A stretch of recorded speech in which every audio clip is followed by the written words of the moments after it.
If you're a fan of Arcane Studios like myself, you know that there are two branches on the studio tree. The branch located in Lyon, France, that is currently working on the upcoming Deathloop, and then there is the branch located in Austin, Texas, working on what exactly? Both studios have worked on projects simultaneously in the past, with the Austin studio developing Prey, while at the same time Lyon was developing Dishonored 2. Both studios have enough autonomy that they would be able to tackle two projects at once, as they have proven already, but that begs the question, while Lyon is neck deep in the development of Deathloop, what sort of project is Austin currently working on? What should we expect to see from them? Well, I have a few ideas that I'd like to share with all of you, so without further ado, let's jump straight into it. There was always the strong possibility that Arcane Austin could be launching its own new franchise alongside Deathloop, supported by the fact that many studios within Bethesda are launching brand new IPs, such as Tango Gameworks with Ghostwire Tokyo, and even Bethesda Game Studios with the upcoming Starfield. What could it potentially be focused on? Well, I have a few ideas and even some rumors that might hint at what they are working on next. My first thought? Another sci-fi immersive sim in the same vein as Prey and System Shock, but without the trapped in an enclosed environment trope that has been used several times now. What sort of setting or gameplay could we expect to see? That I don't know for sure, but I feel like Prey was a strong enough title in its own way to show that there is interest in another sci-fi focused game in the genre, even if it probably isn't the proper sequel to Prey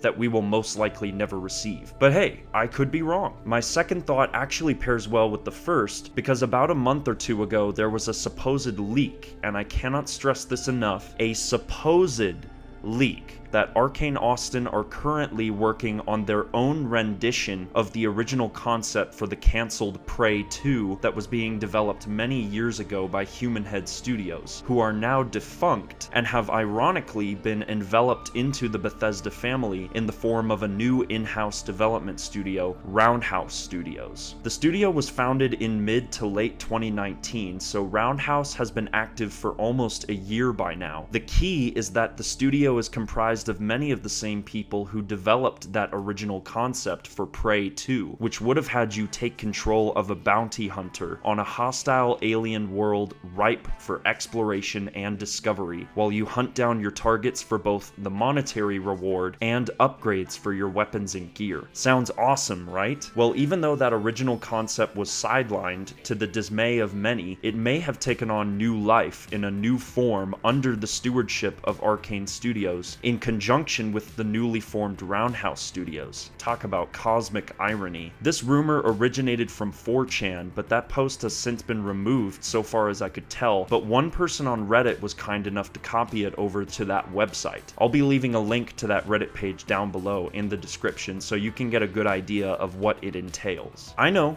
I bring this up all the time in my Arcane focused videos in one way or another, but just hear me out with this one. I have a feeling in my gut that Dishonored 3, if it does exist in one form or another, will take a vastly different approach to the franchise than anything that has come before it. What exactly am I talking about? Online elements. Dishonored has been an exclusively single-player affair for the duration of the series thus far, but I have reason to think that the third game in the series could explore some of the same multiplayer offerings that Deathloop will be giving us when that game releases next year. Arcane have made a point of saying that they are moving away from the Dishonored series for the time being, but what if it's just a bait and switch, a lie to deter any investigative elements of the Arcane Studios community? There was a job listing not that long ago for a monetization designer in the Lyon branch, likely for Deathloop, but what if Austin is doing the same thing? Monetization usually indicates that some sort of multiplayer or online functionality will be at play, and in the case of Dishonored 3, I believe it will bear striking similarities to Deathloop and its adversarial PvP multiplayer, with two assassins squaring off using special weapons and abilities. Imagine this concept in the Dishonored universe. Also, the first Dishonored was a joint project between Austin and Leon, while development for the sequel was spearheaded by Leon only. It just seems natural to me, with Leon focusing on Deathloop, that the reins for Dishonored 3 be handed back to the studio in Austin for a new chapter in the story of the Empire of the Isles. This one is the furthest from reality, which is really sad to say, but let's be honest with ourselves. Prey is a fantastic game, but did it sell well enough to warrant a proper sequel? No, it did not. It hurts me to say that, but if any publisher has the wherewithal to greenlight a sequel to a game that nobody is expecting to have one, it's Bethesda. I mean, who in their right mind was asking for a sequel to Rage? Certainly not me, and while I did enjoy Rage 2 based on my short time with it, it didn't light the world on fire financially. But finances are not what are most important in my mind in this situation. I commend Bethesda for being brave enough to take a risk on a sequel to a game that is considered a cult classic by many, but not a beloved masterpiece. Any other publisher would have likely left the Rage name out to dry, much like EA has left many of their franchises out to dry for some time now, with no hope of a new entry. But let's discuss,